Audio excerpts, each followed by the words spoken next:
Hello मेरे प्यारे दोस्तों। तो कैसे हैं आप सब। आज की कहानी की शुरुआत होती है एक बहुत बड़े जंगल से। हरा भरा जंगल, बहुत सुंदर, बहुत शांत और बहुत प्यारा सा जंगल, जहाँ पर बहुत सारे जानवर रहते थे जो आपस में मिलजुल कर और हंसी खुशी रहते थे। एक दिन अचानक वहाँ एक हाथी आ पहुँचा। हाथी ने सोचा क्यों ना इस जंगल के बाकी जानवरों से दोस्ती करी जाए। वो धीरे धीरे धीरे धीरे आगे बढ़ने लगा। हाथी जैसे जैसे आगे बढ़ता गया उसे बाकी जानवर मिलते गए। अचानक उसने देखा उसके सामने एक बंदर आ पहुंचा और हाथी उसे देखकर बड़ा खुश हुआ। हाथी ने सोचा इतनी जल्दी मुझे मेरा नया दोस्त भी मिल गया। अचानक बंदर उसके सामने उछल कूद करने लगा। हाथी ने सोचा क्यों ना इसकी तरफ दोस्ती का हाथ बढ़ाया जाए।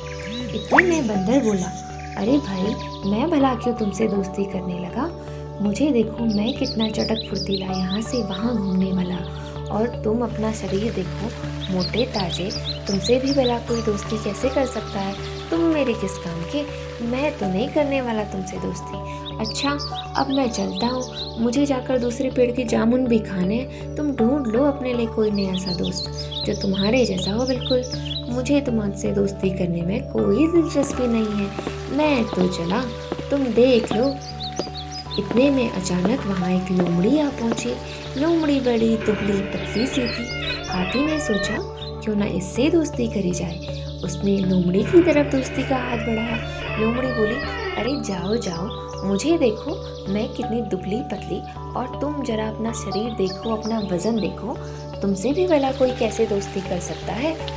वैसे भी इस जंगल में मेरे बहुत सारे दोस्त हैं जो मेरी हर बात पर मदद करते हैं जब भी मैं किसी मुसीबत में होती हूँ। मुझे ना तुम्हारी दोस्ती की ज़रूरत है और ना ही कि तुम्हारी किसी तरह की मदद की। तुम जाओ और देख लो अपने लिए कोई नया दोस्त। मैं तो चली। इतना कहकर लोमड़ी वहाँ से चली गई। अचानक वहाँ एक मेंढक आ पहुँचा। मेंढक जैसे ही आया हाथी बड़ा खुश हुआ। उसने सोचा शायद ये मुझसे दोस्ती कर ले।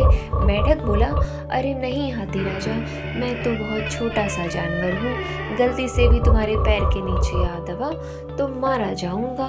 इससे बढ़िया तो तुम कोई बड़ा जानवर देख लो। वैसे भी हम दोनों का कोई मेल नहीं है। मैं तो कभी पानी पर कभी नाले पर। मैं तो चला, तुम देख लो अपने लिए कोई दोस्त। हाथी बड़ा निराश हुआ। आगे बढ़ता रहा लेकिन उसे कोई भी दोस्त नहीं मिला। इतना कहकर वहाँ से एक खरगोश आ पहुँचा। हाथी ने देखा ये बड़ा सुंदर लग रहा था। हाथी ने सोचा क्यों ना इससे दोस्ती कर ली जाए। हाथी जैसे ही खरगोश के पास पहुँचा उसने देखा खरगोश बड़ा घबराया हुआ था। उसने पूछा, अरे भाई क्या हुआ, तुम इतने डरे सहमे से क्यों हो। खरगोश बोला, अरे क्या बताऊँ हाथी भाई, जंगल का राजा शेर हम सबके पीछे पड़ा हुआ है। जब देखो किसी को भी मार छाट कर खाता रहता है, जब देखो हुक्म चलाता रहता है। आखिर हम सब जाएं तो जाएं कहाँ, कौन भला हमारी मदद करेगा। हाथी बोला, तुम एक काम करो, मुझसे दोस्ती कर लो, मैं तुम्हारी मदद करूँगा। खरगोश ने कुछ सोचा और बोला, अच्छा चलो ठीक है, मैं तुम्हें दोस्त बना लूँ तो क्या तुम हमेशा मेरी मदद करोगे, हमेशा मेरा साथ दोगे।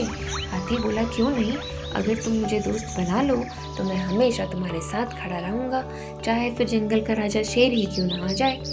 इतने में बाकी जंगली जानवर भी धीरे धीरे आने लगे। शेर खान सारी बातें सुन रहा था। उसने सोचा चलो इनको सबक सिखाया जाए, लेकिन हाथी कहाँ पीछे हटने वाला था। हाथी और शेर में जबरदस्त बहस शुरू हो गई। हाथी ने बोला, खबरदार जो मेरे दोस्तों के खिलाफ तुमने कोई षड्यंत्र रचा। मैं अपने दोस्तों के साथ हमेशा खड़ा रहूँगा। ये सारे जंगली जानवर मेरे दोस्त हैं और ये मेरा परिवार है। तुम इन्हें कुछ भी नहीं कर सकते हो। मैं इन लोगों की हमेशा मदद करूँगा। शेर जरा सहम गया। उसने सोचा अभी यहाँ से निकल जाने में ही भलाई है, वरना इनको तो मैं बाद में भी मज़ा चखा लूँगा। अभी यहाँ से जाता हूँ, बाद में देखता हूँ एक एक को। इतना कहकर शेर वहाँ से चला गया और जंगल के सारे जानवर हंसी खुशी रहने लगे। तो इस कहानी से हमें यही शिक्षा मिलती है कि हमें हमेशा आपस में मिलजुल कर रहना चाहिए। चाहे मुसीबत कितनी भी बड़ी हो, हर किसी को अपना दोस्त समझना चाहिए और सबकी मदद करनी चाहिए।